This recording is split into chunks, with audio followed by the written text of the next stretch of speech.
Hey there, everyone. Ready to dive into the world of martial arts? Today, we're going to be tackling a comparison that I think a lot of people are interested in: Wing Chun versus MMA.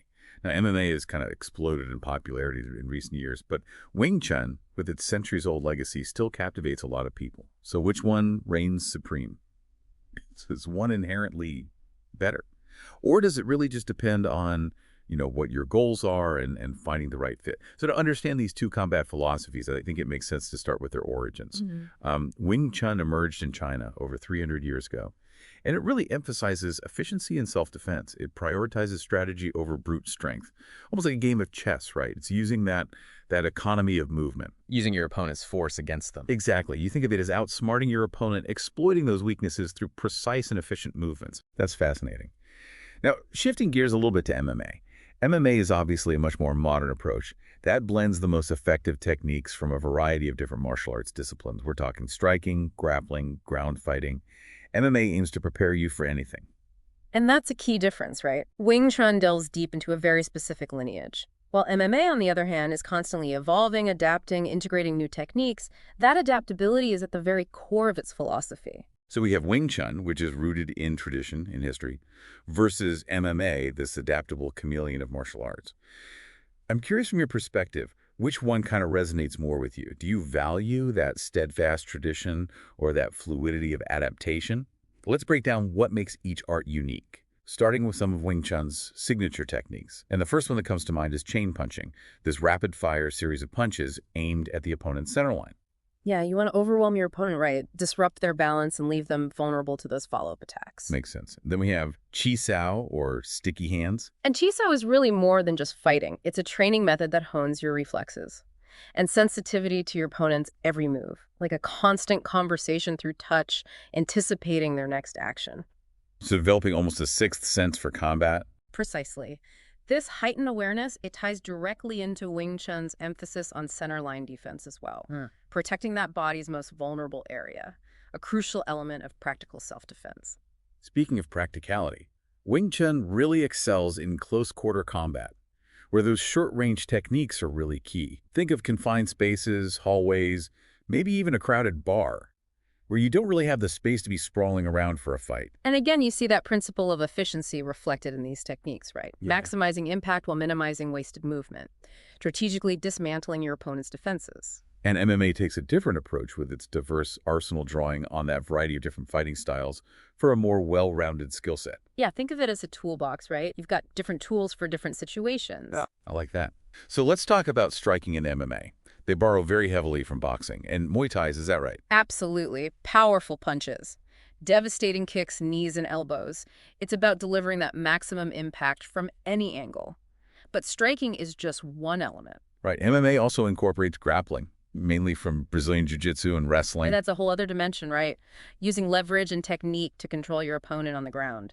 Takedowns, ground control, submissions, completely different skill set. And then there's this in-between zone, the clinch.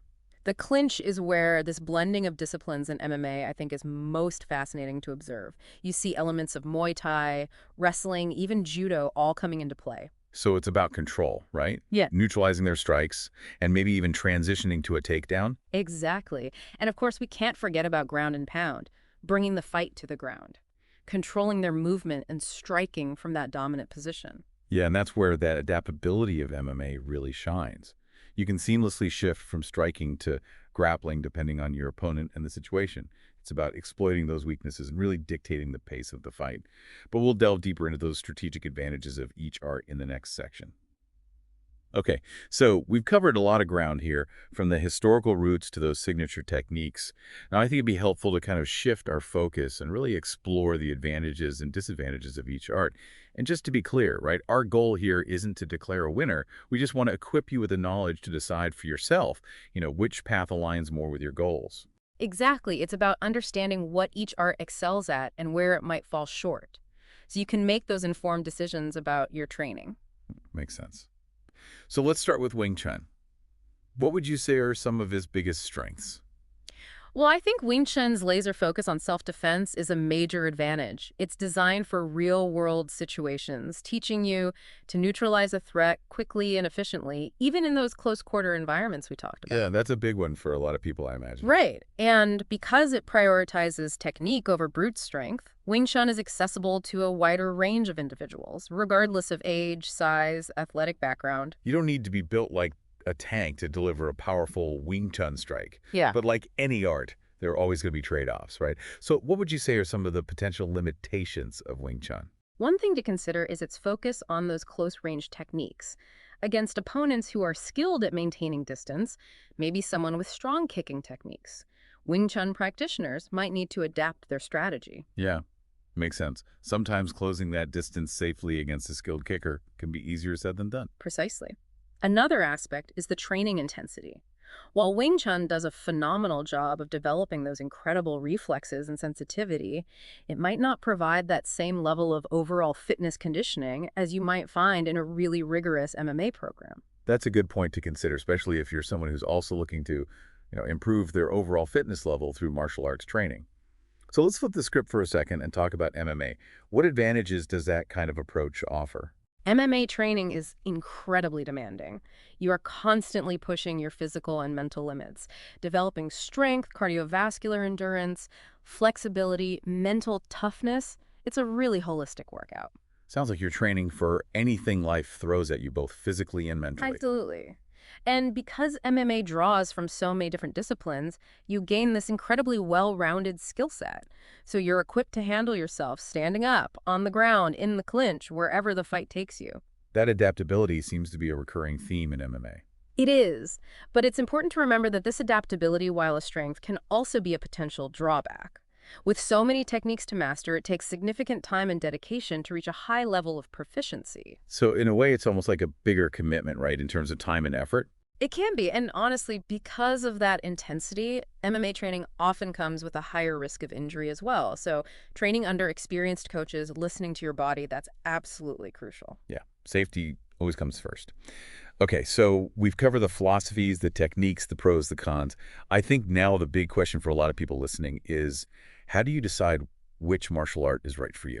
It really boils down to your individual goals, your personality, and even your lifestyle. It really is. It's about finding that perfect fit. Yeah.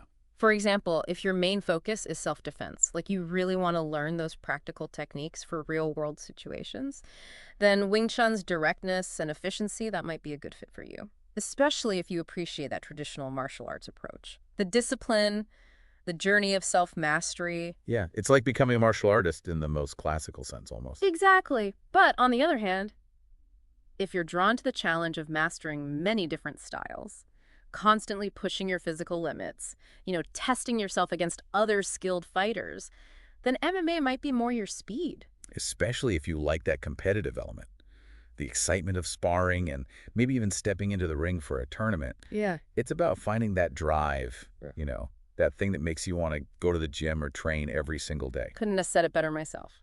Now, before we wrap up, I think it would be fun to highlight some of those legendary figures from both worlds.